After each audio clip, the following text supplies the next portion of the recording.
santé-là, ça peut vraiment être illustré par ce qu'on vient de voir sur Vinci et LVMH, avec des stratégies qui sont très différentes parce que donc c'est chez LVMH, du coup, qu'on a les apporteurs de capitaux qui sont bien plus importants par actionnaire que par prêteur.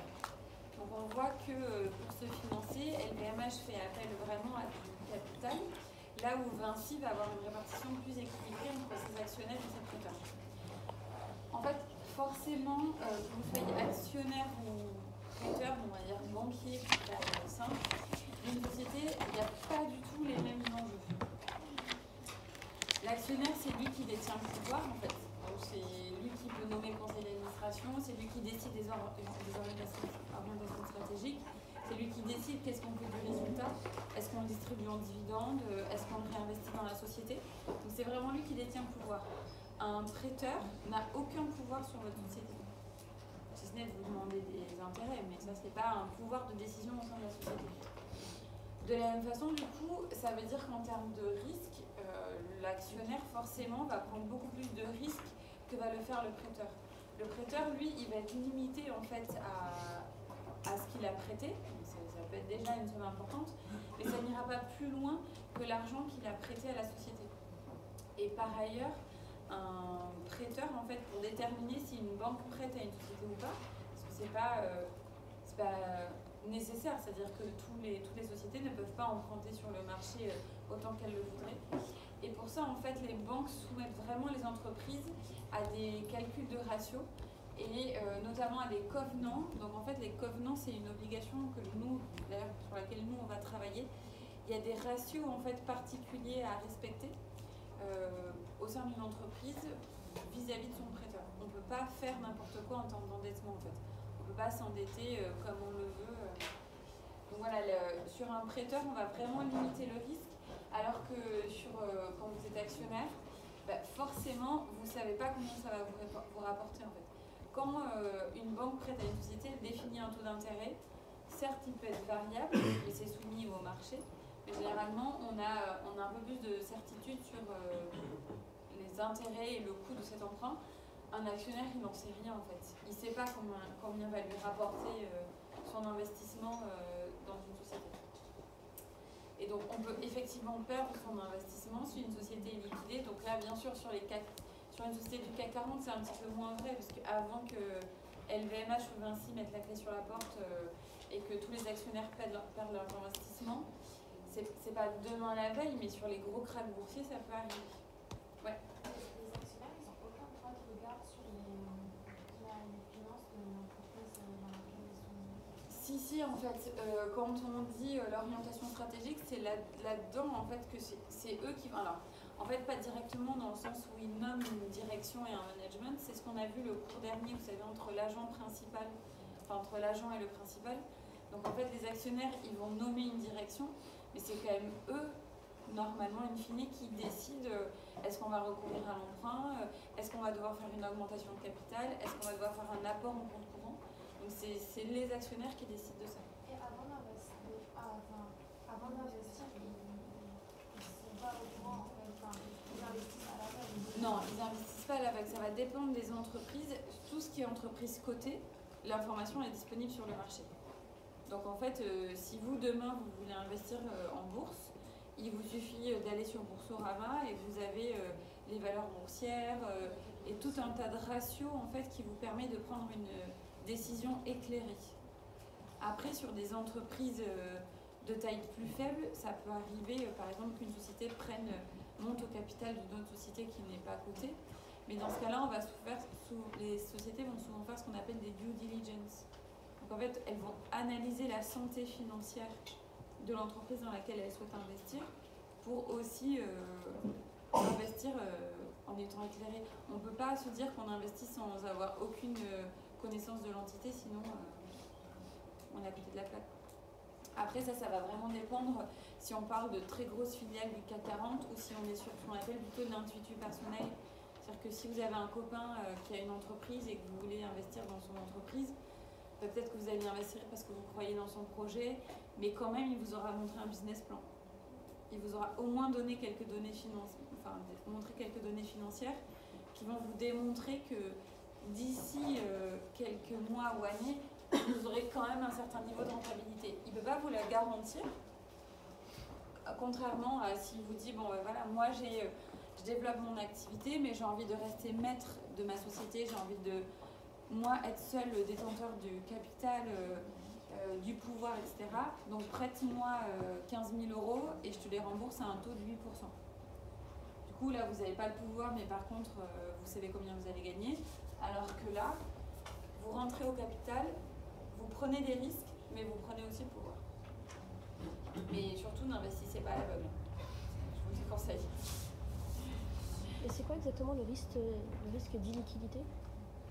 En fait, le risque d'illiquidité, c'est que là, si jamais, bon, on va reprendre cet exemple, vous avez investi dans une société, en vrai, vous ne pouvez pas toujours sortir du capital facilement. Sur les sociétés boursières, c'est un peu moins le cas parce qu'en fait, on est sur un marché réglementé d'échange, donc vous pouvez vendre vos actions, etc. Mais en revanche, enfin, ça s'applique aussi à un marché boursier, c'est que certes, vous êtes liquide, mais ça se trouve, vous allez vendre au mauvais moment. Et donc, vous allez perdre de l'argent. Et sur une société classique, donc on va dire plutôt, pas une société classique, mais pas sur une société boursière, mais sur une société de taille plus petite, vous ne pouvez pas vous amuser à sortir du capital comme ça quand vous le voulez, en fait. Donc, en fait, votre actif, il n'est pas liquide. Vous ne pouvez pas récupérer votre liquidité facilement et rapidement. C'est ça que ça veut dire.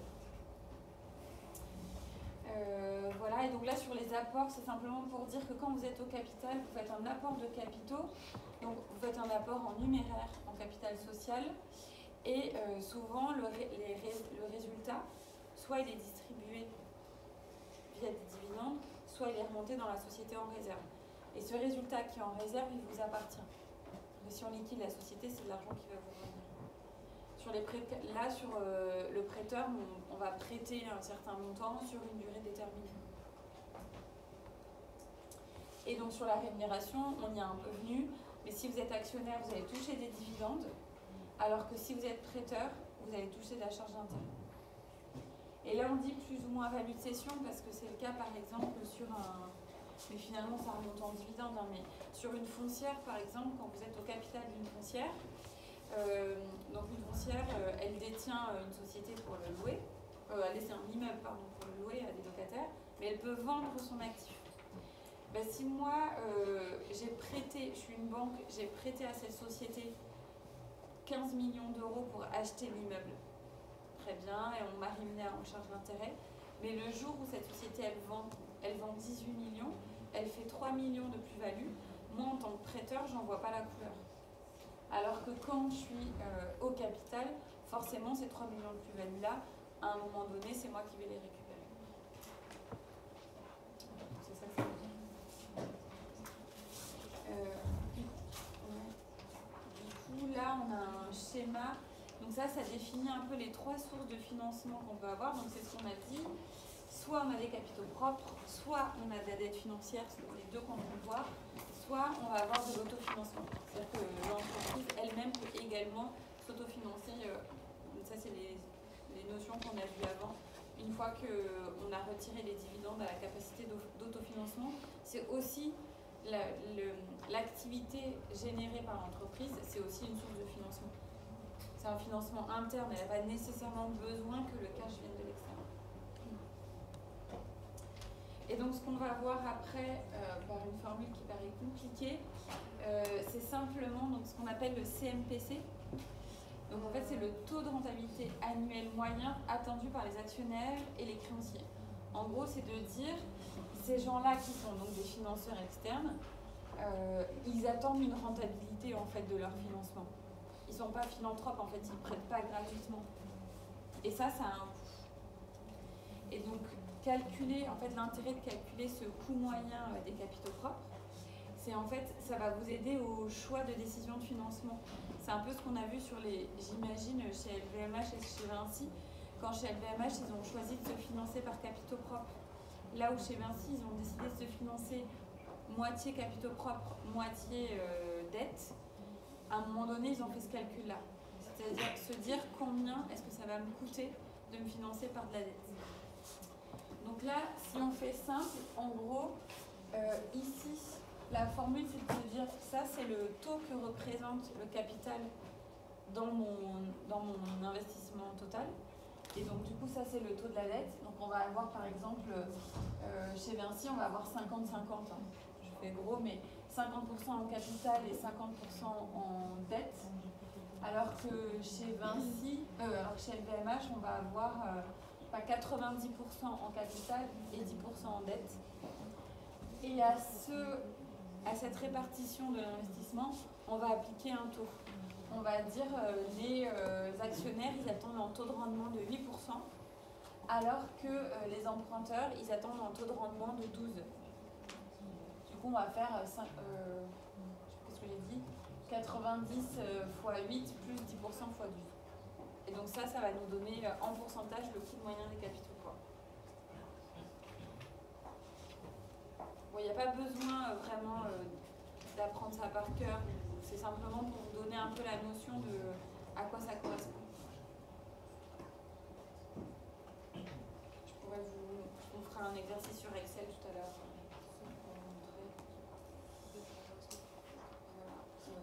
Là, l'idée, en fait, c'est de vous... Pardon, c'est bon sur... C'est bon là sur les capitaux propres et l'endettement. Ça vous a paru clair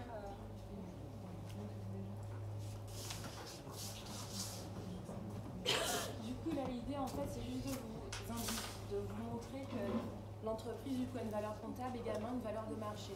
Donc, la valeur de marché va correspondre à un prix, du coup, qui serait vendu pour l'entreprise, transféré un passif lors d'une transaction ordonnée entre les intervenants du marché à la date d'évaluation. On ne va pas trop passer dessus. L'idée, en fait, c'est de vous montrer qu'on a une valeur comptable, évidemment une valeur de marché. Cette valeur comptable peut être différente de la valeur de marché. Elle peut être supérieure, du coup, à la valeur de marché lorsque l'entreprise est en difficulté, par exemple. Lorsqu'il y a un handicap majeur pour une entreprise. Et là, à ce moment-là, en fait, les dirigeants, ils doivent justement convaincre les investisseurs qu'ils ont, du coup, une capacité, du coup, à redresser la situation de l'entreprise. Là, la valeur comptable peut être égale à la valeur de marché, donc une absence de perspective, par exemple. Mais la situation peut être très fréquente. Ce qui arrive le plus souvent, c'est plus la valeur comptable souvent inférieure à la valeur de marché. Donc, les investisseurs estiment qu'il y a vraiment du potentiel, du coup, dans cette entreprise. Donc, la valeur va être supérieure, du coup, à la valeur comptable. Donc, c'est juste, en fait, l'idée, en fait, de vous dire qu'il y a une valeur comptable, une valeur de marché, et que la valeur de marché ne peut être vraiment différente de la valeur comptable par rapport, du coup, à des perspectives d'évolution dans la boîte, des projets de synergie, etc. Si on prend le cas d'une foncière, par exemple, on peut se retrouver dans l'une ou deux extrêmes des situations, c'est-à-dire que la valeur comptable, ce sera toujours les capitaux propres. Et par contre, la valeur de marché, on va rajouter à ces capitaux propres, on en a déjà un peu parlé, la plus-value latente qu'on a sur notre actif. Donc moi, je détiens un immeuble, dans mes comptes, il est au coût historique, comme on l'a vu, donc il vaut, on va dire, il vaut 3 millions dans mes comptes, sauf qu'en réalité, si je le vendais demain, j'en retirerais 7 millions. Donc du coup, j'ai une plus-value latente de 4 millions d'euros. Si je vends ma société à un externe, je ne vais pas vouloir lui vendre que mes capitaux propres, parce que sinon, ça voudrait dire que je lui vends mon actif en valeur comptable. Donc du coup, je vais rajouter à ces capitaux propres, donc qui sont la valeur comptable, la plus-value latente, et donc du coup, je vais retomber en valeur de marché. Mais à l'inverse, si j'ai fait un mauvais investissement, c'est-à-dire que dans mes comptes, je suis toujours à 3 millions, ma valeur comptable, sauf qu'en fait, si je le vends demain, je peux le vendre qu'à 2 millions. Du coup, mon acheteur, il ne va pas vouloir acheter la totalité de mes capitaux propres. Vous êtes bien mignon, mais en fait, il y a quand même votre actif, il est surévalué. Enfin, il y aurait des dépréciations, donc c'est un peu moins vrai, mais enfin, en tout cas, il faut se dire que les capitaux propres d'une société, qui sont la valeur comptable, c'est pas ça que l'acheteur va vouloir acheter.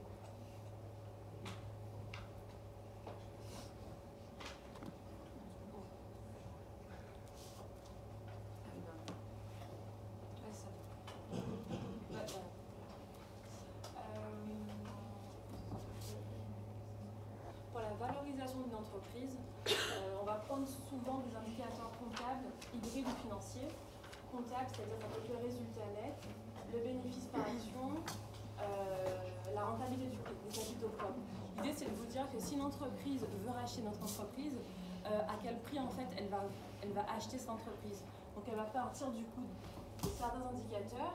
Elle va se dire, bon, ben, moi l'entreprise, si par exemple LVMH, j'extrapole un peu, LVMH du coup veut racheter Vinci, LVMH en fait va partir du coup de la situation nette des capitaux propres en fait de Vinci et va appliquer du coup un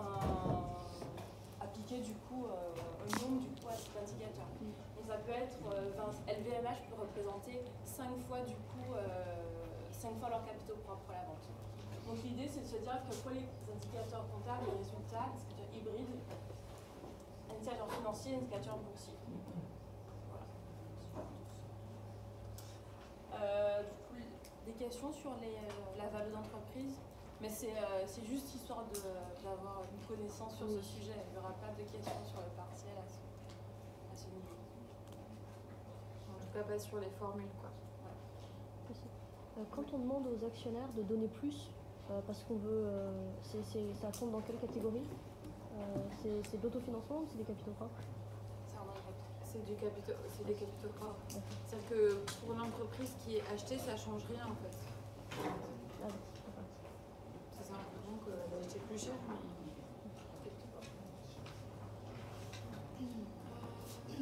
Du coup, là, on va passer aux décisions de financement.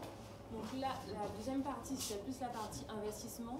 Tout investissement du coup, demande derrière une source de financement. Donc ça peut passer par de l'autofinancement, ça peut passer par des dettes financières ou de l'augmentation de capitaux propres. Là, on va juste définir en fait qu'est-ce qu'un plan de financement. Donc le plan de financement va regrouper tous les emplois de fonds et toutes les ressources du coup, prévisibles dans les années futures. Ce plan de financement du coup peut être établi du coup sur une base pluriannuelle, donc sur différentes années. Le plan de financement va du coup présenter du coup l'équilibre financier global de l'entreprise et l'inventaire du coup de grands flux de trésorerie dans l'entreprise. On va montrer un exemple juste après. Donc là c'est un exemple de plan de financement. Donc ici on a tous les emplois, donc tous nos investissements et nos utilisations. Ce qu'on va faire du coup dans l'entreprise. Donc investissement financier également, remboursement de la dette, les dividendes aussi.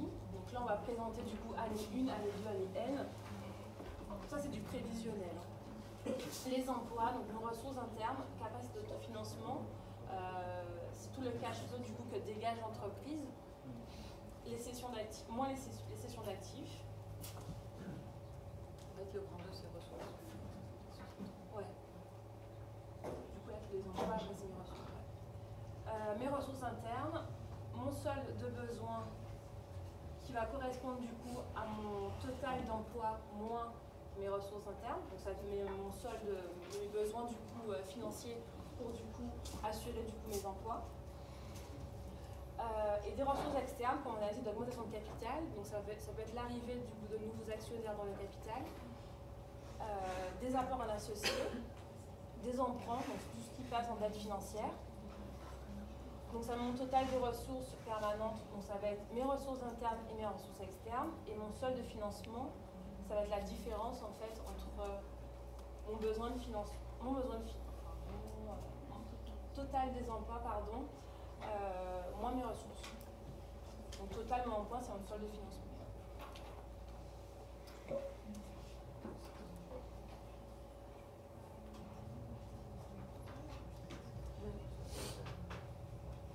Donc voilà, soit donc ici on a un solde de financement, donc soit on passe du coup par une politique d'endettement, donc on s'assure par on emprunte du coup de dette financière, ou on injecte du coup des capitaux, enfin du cash dans l'entreprise. Et une première partie c'est en fonds de roulement. Donc c'est tout ce qui est le cash flow le cash flow de l'entreprise.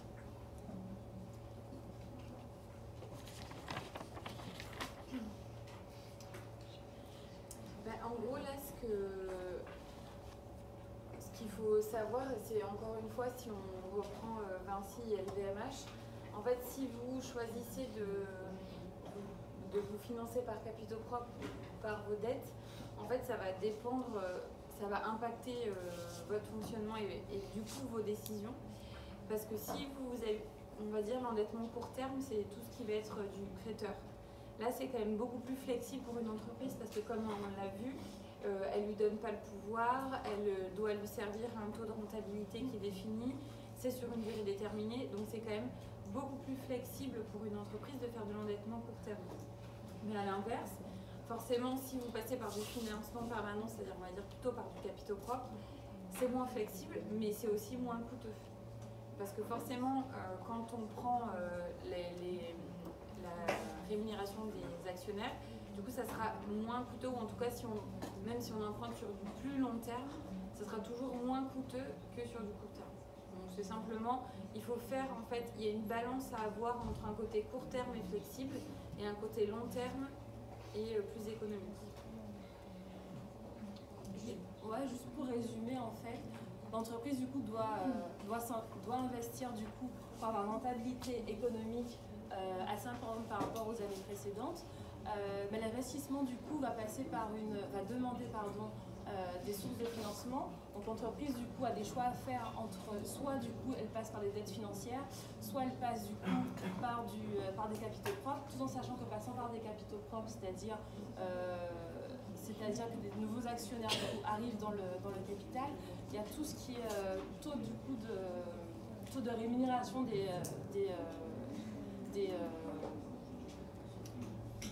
associés. Donc en fait l'entreprise du coup a une pression en fait par rapport du coup au taux de rendement des actionnaires. Donc il faut voir en fait si elle souhaite du coup augmenter du coup ses financements par les capitaux propres ou les dettes financières. Tout en sachant que dettes financières, le taux est plutôt bas. Ouais.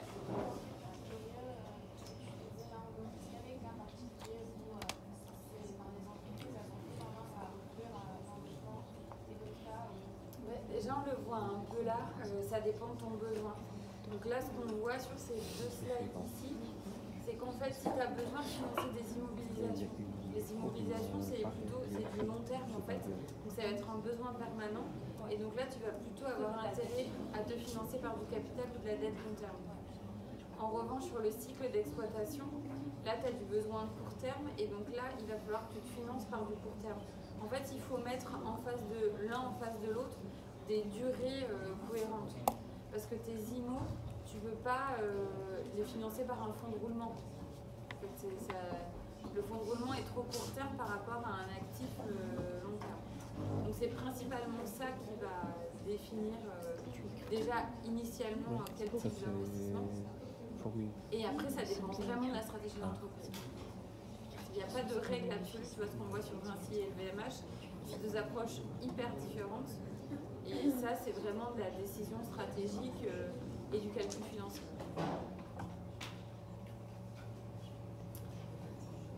En tout cas, peu importe finalement la décision que les sociétés prennent, elles ont quand même des ratios qui doivent être respectés. C'est dont on parlait un peu tout à l'heure. Le premier, c'est le ratio d'autonomie financière. Ça, c'est dette financière sur capitaux propres inférieur à 1. Là, ça veut simplement dire que les capitaux propres ils doivent être supérieurs à la dette financière. Sinon, ça voudrait dire que la majorité du risque est portée par les prêteurs, ce qui n'est pas du tout dans la logique d'une société. On va le présenter après, l'effet de levier. L'effet de levier, c'est pas tout à fait la même chose, c'est de dire en gros combien est-ce que va te... En fait, un effet de levier peut être positif ou négatif en fait. Il n'y a pas de... Là, c'est pas un ratio presque obligatoire à respecter, mais plus te dire est-ce que investir plus me dégage du résultat supplémentaire. Là, on n'est pas vraiment au niveau du résultat et de qu'est-ce que ça va apporter à mon entreprise d'investir, quel résultat, quel bénéfice je vais en tirer. Là, on est vraiment sur, en fait, si je veux faire appel à de la dette, il faut que j'ai du capital qui soit solide en face. On va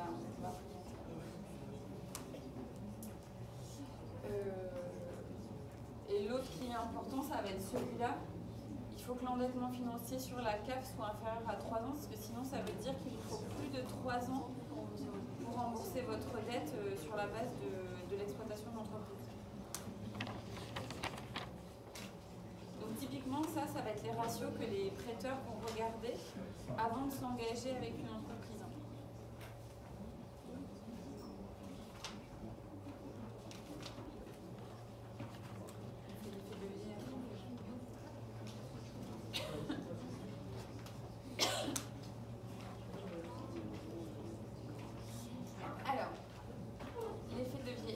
Pas y passer 1000 ans non plus, ça c'est pas trop la peine. Je pense pas que ça tombe au partiel, mais on va quand même essayer de vous l'expliquer. En gros, donc l'effet de levier, on dit c'est l'endettement que l'entreprise elle va pouvoir, elle peut contracter. Ouais, qu'elle peut contracter pour améliorer sa rentabilité en fait. Sans dégrader du coup la rentabilité des capitaux propres. Ouais. Donc en fait, le calcul ici, donc il y a deux cas. Donc ici, vous avez une entreprise qui se finance que par capitaux propres, donc 1000. Elle a un résultat d'exploitation de 30 et du coup, elle n'a pas de charge financière vu qu'elle n'a pas de dette. Donc là, si on fait la rentabilité financière, c'est mon résultat net de 30 divisé par mes capitaux propres. Donc là, on est à 3%. Jusque-là, ça va de rentabilité. La société 2, elle se dit, moi, du coup, on est un peu dans le cas de LVMH et 26. Elle se dit, moi, je fais 50-50 capitaux propres et dettes. Du coup, on est resté sur une base constante de résultats d'exploitation à 30, sauf que nécessairement, vu qu'elle a contracté un emprunt, elle a des frais financiers de 20. Donc là, on a un résultat qui est dégradé à cause de l'endettement, et donc on a un résultat qui n'est plus que de 10. Et donc là, on a la rentabilité financière de nos capitaux propres du coup. Donc mon résultat sur mes capitaux propres ici, il tombe à 2%. Donc entre cette société a une rentabilité financière à 3 et l'autre qui en a une rentabilité financière à 2, on a un effet de levier qui est négatif. Donc avoir souscrit une dette a dégradé la rentabilité des capitaux propres de cette société. Donc finalement, moi quand je suis actionnaire ici, certes, j'ai apporté moins, parce que j'ai apporté que 500, mais en revanche, la rentabilité que je peux attendre du coup de mon investissement est moins importante. Dans quel cas, le fait d'avoir emprunté de l'argent au lieu de prendre dans les capitaux propres, ça peut être rentable. Alors, on a fait des exemples, on peut vous les montrer, parce que là, l'hypothèse, c'est qu'on est resté à un résultat d'exploitation qui est similaire. Sauf que, en fait, tout l'intérêt d'investir et de s'endetter, c'est pour augmenter son résultat. Donc, en fait, si ici, il y a des exemples qu'on a pris, on va peut-être vous montrer, mais il y a des exemples où, en fait, si tu passes à un résultat d'exploitation à 80, par exemple, que ta charge de fee, elle est de 20, du coup, tu arrives à un résultat de 60. À ce moment-là, si mon résultat reste à 80, l'endettement aussi, il faut que ce soit plus important, parce que là, j'ai pris les capitaux propres qui sont égaux à la fin. C'est pour ça que ça, c'est pas un exemple idéal. Dans les exemples que nous, on a déclinés après, en gros, on est resté à 1000 de capitaux propres et on est passé à un investissement de 500. Là, dans le cas où l'investissement a échoué, si le résultat d'exploit n'a pas augmenté. Oui, mais en fait, ce que disait ta camarade, c'est que en vrai, il n'augmente pas parce que le total des capitaux propres, il est le même. Mais en gros, ce que ça veut dire, ici, si on résume un peu à la grosse, nécessairement, en fait, si vous apportez que des capitaux propres et que vous n'avez aucune charge financière et que tout le reste reste le même, nécessairement, en fait, moi qui suis actionnaire, je vais pouvoir récupérer plus d'argent. Parce qu'en fait, emprunter de l'argent, ça me coûte de l'argent. Donc nécessairement, ça va me rapporter moins. Après, là, j'ai quand même investi 2 fois moins qu'ici. Donc quand vous posez la question comme actionnaire, là, vous avez quand même 500 de liquidités qui sont toujours à votre disposition. Donc vous avez quand même bloqué 2 fois moins d'argent ici que ici. Donc quand on en vient au problème de liquidité, etc., c'est quand même pas le même investissement entre le simple et le double. Ouais. Quand on demande aux actionnaires de payer au lieu de s'endetter, c'est juste qu'on leur donne pas leurs dividendes ou on leur demande de payer, de nous aider à se financer. on demande aux actionnaires de prendre sur leur propre compte en banque à eux, ou c'est juste qu'on leur donne pas leurs dividendes? En fait, tu fais une augmentation de capital. Oui. Donc en fait, les actionnaires doivent apporter du cash, donc ils prennent bien de leur compte à eux, Ah bon? pour apporter du cash à l'entreprise. Après, ne pas payer de dividendes, finalement, ça revient aussi à donc, ne pas sortir d'argent de la société et donc à générer de l'autofinancement.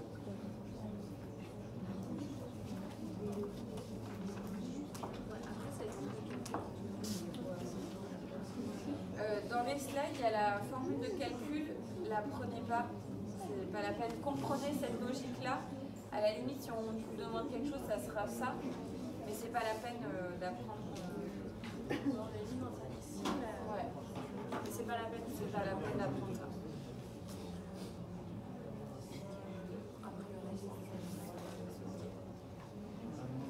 Ok, on va faire la pause du coup. Vous revenez dans 15